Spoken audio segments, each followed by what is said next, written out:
ওং গঙ্গনপতয়ে নমঃ ওং প্রাণপিং পংসশনায় নমঃ ওং কিংকাল্যই নমঃ ওং নমঃ শিবায় হর হর মহাদেব। নমস্কার বন্ধু, অ্যাস্ট্রোলজি 24x7 ইউটিউব চ্যানেলে আপনাকে আরো একবার স্বাগত। আমি আপনাদের বন্ধু শ্যামল। বন্ধু সঙ্গে থাকুন, ভালো থাকুন। আমার তরফ থেকে প্রাণ ভরা ভালোবাসা আপনাদের সকলের জন্য রইল। শুরু করব দৈনিক পঞ্চাঙ্গ 7ই ফেব্রুয়ারি 2026 শনিবার কেমন যেতে পারে সে সম্পর্কে আলোচনা। অবশ্যই বার তিথি যোগ করণ নক্ষত্র অনুযায়ী কেমন ফল পাবেন সে সম্পর্কে আলোচনা করব। লাইক শেয়ার কমেন্ট অবশ্যই করবেন, আর চ্যানেলটি সাবস্ক্রাইব করে রাখবেন সমস্ত ভিডিওর আপডেটগুলো সময় মতো পেতে। চলুন সরাসরি আলোচনায় যাই। 7ই ফেব্রুয়ারি 2026 শনিবার, 24শে মাঘ, কৃষ্ণপক্ষ ষষ্ঠী। আজকের দিনে চন্দ্র কন্যা রাশিতে 1:21 পর্যন্ত চলবে, তারপরে তুলা রাশিতেই গমন করে যাবে। আজকের দিনে সূর্য উদয় হতে যাচ্ছে 6:14 এবং সূর্যাস্ত হবে 5:28। জোয়ার থাকছে ভোরবেলা বলো না মাঝরাত্রিতে 1:22 এবং তারপরে আবার দুপুরবেলা 1:52। ভাটা থাকবে 7:57 এবং 8:20 ভাটা থাকছে রাত্রিবেলা। আজকের দিনে দক্ষিণ দিকে যাত্রা বা পশ্চিম দিকে যাত্রা শুভ হবে, পূর্ব দিকে যাত্রা অতটা শুভ হবে না, অশুভ হতে যাচ্ছে। আজকের দিনে শনিবার যেহেতু, তাই আপনাদের ক্ষেত্রে একটু সাবধানতা তো অবলম্বন করতেই হবে ভাই। ন্যায় শৃঙ্খলা পরায়ণতা, অধ্যবসায়, কঠোর পরিশ্রম, ধৈর্যের পরীক্ষা দেওয়া, এগুলো তো করতেই হবে। ধৈর্য সহকারে চলতে হবে, দীর্ঘমেয়াদী ফলপ্রসূ হবে, অযথা ঝুঁকি না নেওয়াই শ্রেয়। আজকের দিনটা যেহেতু ষষ্ঠী তিথি থাকছে 2:54 পর্যন্ত সময়, দুপুরবেলা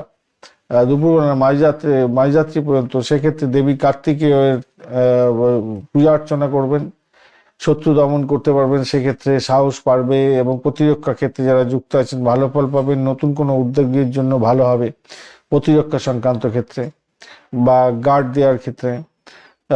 কিছুটা চ্যালেঞ্জিং বটে অবশ্যই, তাই সতর্কতার প্রয়োজন আছে। সপ্তমী তিথি এরপরে পড়ে যাবে, সেক্ষেত্রে সূর্যদেব কে একটু স্মরণ করতে হবে। ভ্রমণ, নতুন কাজ এবং বিদ্যা অর্জন ও ধর্মীয় কাজকলাপের ক্ষেত্রে অত্যন্ত শুভ হবে।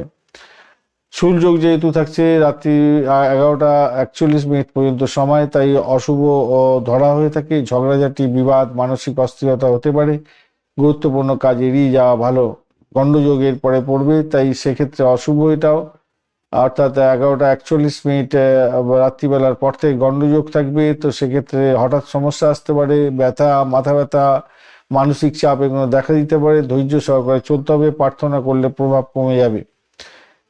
গড়করণ থাকছে 2:01 পর্যন্ত দুপুরবেলা, সেক্ষেত্রে ধৈর্য সহকারে এগোতে হবে। দীর্ঘমেয়াদী কাজের জন্য শুভ। জমি জায়গা, স্থাবর অস্থাবর সম্পত্তি, দীর্ঘমেয়াদী পরিকল্পনার ক্ষেত্রে যথেষ্ট উপযোগী এই সময়টা। এরপরে বণিজকরণ শুরু হতে যাবে 2:01 থেকে রাত্রিবেলা 2:54 পর্যন্ত সময়, তাই সেক্ষেত্রে বলবো ব্যবসা বাণিজ্য, লেনদেন এবং ভ্রমণ ও চুক্তির জন্য অত্যন্ত শুভ। অর্থনৈতিক কার্যকলাপের জন্য উপযোগী সময়। বৃষ্টিকরণ থাকছে 2:54 পরবর্তী সময়। তো সেক্ষেত্রে বৃষ্টিকরণের জন্য, এটা তো অশুভ করণ আপনারা সকলেই জানেন। ঝগড়াঝাটি, বিবাদ, মানসিক চাপ এগুলো আসতে পারে, ক্ষতি হতে পারে, তাই খেয়াল রাখতে হবে। বড় সিদ্ধান্ত এড়িয়ে যাওয়া ভালো। চিত্রা নক্ষত্র দিয়ে 2:28 পর্যন্ত যেহেতু চন্দ্র গমন করতে থাকবে মাঝরাত্রি পর্যন্ত, সেক্ষেত্রে শিল্পকলা সংক্রান্ত ক্ষেত্র, সৌন্দর্য বৃদ্ধির কাজ, নির্মাণ শিল্প, এই সমস্ত ক্ষেত্র ভালো হবে। সৃজনশীল কাজের ক্ষেত্রে ভালো। শিল্প এবং অলংকার এবং সাজসজ্জা সংক্রান্ত ক্ষেত্রে অত্যন্ত শুভ। তবে অহংকার এবং অতিরিক্ত ভোগবিলাস এড়ানো উচিত বলে মনে করি। এরপরে সাথী নক্ষত্র দিয়ে চন্দ্র গমন করতে থাকবে, সেক্ষেত্রে ভ্রমণ, ব্যবসা এবং বাণিজ্যের ক্ষেত্রে অত্যন্ত ভালো।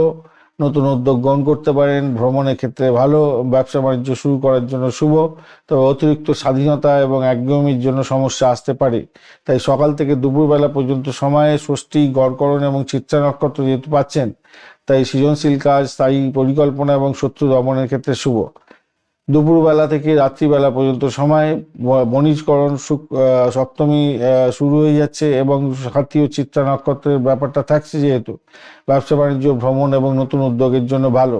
রাত্রিবেলার দিকটায় সূর্যযোগ এবং গণ্ডযোগ থাকছে, বৃষ্টিকরণও থাকছে, তাই ঝগড়াঝাটি, মানসিক চাপ এবং অশুভ প্রভাব এড়ানো উচিত বলে মনে করছে।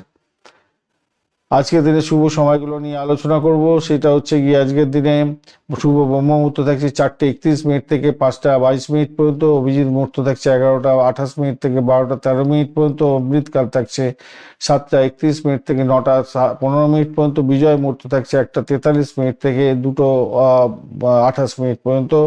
সর্বার্থ সিদ্ধিযোগ এবং রবিযোগও থাকছে আজকের দিনে 2:28 থেকে 2:28, মানে মাঝরাত্রি থেকে সকালবেলা 6:13 পর্যন্ত সময়। এছাড়া অমৃতকাল পাচ্ছেন আজকের দিনটা 9:58 থেকে 12:58 পর্যন্ত রাত্রিবেলা। এছাড়া 8:01 থেকে, এটা হচ্ছে আপনার দুপুরবেলা, হচ্ছে 9:58 থেকে দুপুরবেলা 12:58 পর্যন্ত সময়। এছাড়া আপনার হচ্ছে গিয়ে 8:01 রাত্রিবেলা থেকে 10:34 রাত্রিবেলা, 12:16 মাঝরাত্রি থেকে 1:58 মাঝরাত্রি এবং 2:49 থেকে 4:31 পর্যন্ত সময় ভোররাত্রি। মহেন্দ্র যোগ আজকের দিনে পাওয়া যায়নি। এই শুভ সময় যে কোনো ধরনের শুভ উদ্যোগ গ্রহণ করতে পারেন, সেক্ষেত্রে শুভ ফল পাবেন বলে মনে করছি। আজকের দিনে অশুভ সময়গুলো নিয়ে আলোচনা করব। রাহু কাল থাকছে আজকের দিনটায় আপনাদের 9:02 থেকে 10:26 পর্যন্ত সকালবেলা। গুলিক কাল থাকছে 6:11 থেকে 7:38 পর্যন্ত। যমগণ্ড থাকছে 1:15 থেকে 2:40 পর্যন্ত। দুর্মুহূর্ত থাকছে আজকের দিনে 6:13 থেকে 6:58 পর্যন্ত এবং 7:43 পর্যন্ত থাকছে টোটাল। তো এই সময়গুলো অত্যন্ত বাজে। দুর্মুহূর্তে সাধারণত কোনো ইম্পর্টেন্ট কাজ নিয়ে বাড়ির বাইরে বেরোনো উচিত নয় আর কি, তো সেটা খেয়াল রেখে চলবেন। আর রাহু কালেতে তো কোনো কাজই শুরু করতে যাবেন না। গুলিক কালেতে কি হয়, আপনাদের একটু সতর্কতা অবলম্বন করতে হবে কি শরীর স্বাস্থ্যের ব্যাপারে। যমগণ্ড থাকে যখন, সেই সময়টা আপনাদের র্যাশ ড্রাইভিং করা উচিত নয়। শরীর স্বাস্থ্য খারাপ থাকলে তো খুবই প্রবলেম হতে পারে, খেয়াল রেখে চলতে হবে। মানে চোট আঘাত, দুর্ঘটনা এগুলোর ক্ষেত্রে এই সময়টা বাজে। কালবেলাও থাকছে আজকের দিনে 6:13 থেকে 7:38 পর্যন্ত, অত্যন্ত বাজে। এবং বিকালবেলা 4:04 থেকে 5:28 পর্যন্ত সময় থাকছে। বারবেলা থাকছে 1:15 থেকে 2:40 পর্যন্ত, অত্যন্ত বাজে দুপুরবেলার এই সময়টা। এবং কাল রাত্রি থাকছে আজকের দিনটা সন্ধ্যার সময় 5:28 থেকে 7:04 পর্যন্ত। এবং এটা হচ্ছে সন্ধ্যার সময় করে। এরপরে হচ্ছে ভোরবেলা থাকবে 4:37 থেকে 6:13 পর্যন্ত সময়। এই সময়গুলোতে কখনোই কনসিভ করা উচিত নয় বা কোনো ডিল সাইন করা, ইম্পর্টেন্ট কাজে বেরোনা, এগুলো করা উচিত নয়। ধন্যবাদ বন্ধু, ভিডিওটি দেখার জন্য। লাইক, শেয়ার, কমেন্ট অবশ্যই করবেন। এই ধরনের ভিডিও পেতে অবশ্যই চ্যানেলটি সাবস্ক্রাইব করে রাখবেন। বন্ধু, সঙ্গে থাকুন, ভালো থাকুন।